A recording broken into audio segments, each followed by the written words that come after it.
I wanted to talk to you, man. Taking another direction. You know, back in the day, there was a guy named Eric MC Breed. He started kind of my Ghetto Mafia, our rap career down here in Atlanta. He was from Flint, Michigan. That's my and guy. I used to go out to his crib out in Canton back in the day, and you know the DOC would be over there. Yeah. And yeah, I think if I'm not mistaken, y'all did a track for them called "I Gotta Get Mine, I Gotta Get Yours." One of the most legendary tracks down here.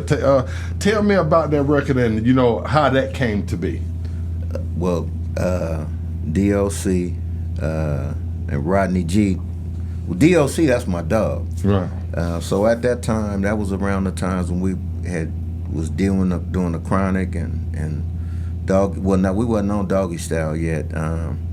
Doing the Chronic, I was just the guy just going to get the samples and I would do I'd do the music and then Dre would listen. He like, that shit is dope, and then he'd take it and turn it into something. You know, the same samples I would be bringing him, like Let Me Ride. A bunch of that stuff on the Chronic, I brought it. Yeah. And he'd take it and redo it. I'd do it first, and then he'd take it and and turn it into something special. Right. Yeah. And so around that time, I wasn't really doing nothing. We was just kind of like on the like in between of going to the next project or whatever we was gonna do, which was gonna be Snoop. And that was around that time. It was kind of like that's where everything kind of like when I went on my own. That was kind of in that space right there. So DOC knew I was doing a lot of dope shit, so he hit me like, Warren, I got MC Breed coming into town. Him and Rodney G hit me. They was like, you got some music for him? I was like, hell yeah. So I put some shit together, had Colin Wolf come play bass on the record with me. Took it over there to Breed now, played it, and he was like, this shit is hard. So I'm in there with him. We chilling, you know, letting him, we recorded it, put it on the 2-inch.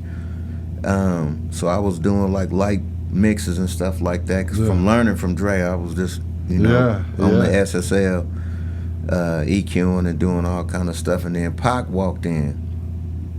And I was like, damn, that's Tupac. Yeah, so he walked in, because that's when Soulja Story and all that was cracking. Yeah, that stuff was cracking then. Yeah. So he was like, I want to jump on it. So Pac jumped on it with him and Breed, and it ended up being his first single of what he was doing at the time. Right. And that led to me doing like that whole next, I did the whole album. The next album after that, I did that whole album.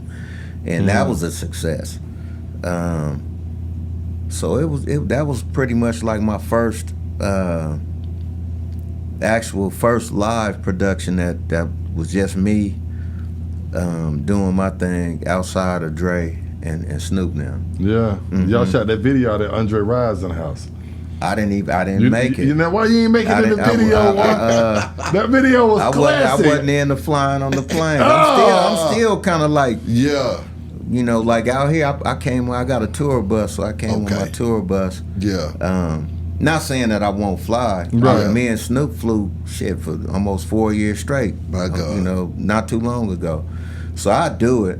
Yeah. You know, it just got to be a good bag, because I don't like I don't like it. That the turbulence is the only thing that mess with me. Yeah. If it wasn't turbulence, I'd be good. I'm the same way. That thing go to feel like it's gonna come down and all that kind of shit. Like having a palpitation in your heart, man. Yeah. But I've had some crazy flights. That's why I was like, shit, I'm cool. Yeah. I had one flight from California to New York where we had an engine stall.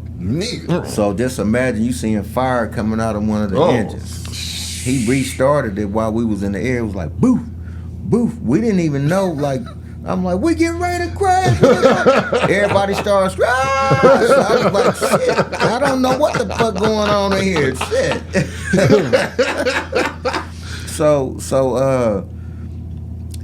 I had that experience, and then a lot of people probably can vouch for going to Japan. On the way to Japan, you hit a certain spot and it dropped. we dropped like our whole plane just went like woo, and it felt like we hit cement. It just woo, and I was like, you know what? I'm not flying back. Once we get to Japan, I'm gonna take the boat back. Fuck it, like KRS-One.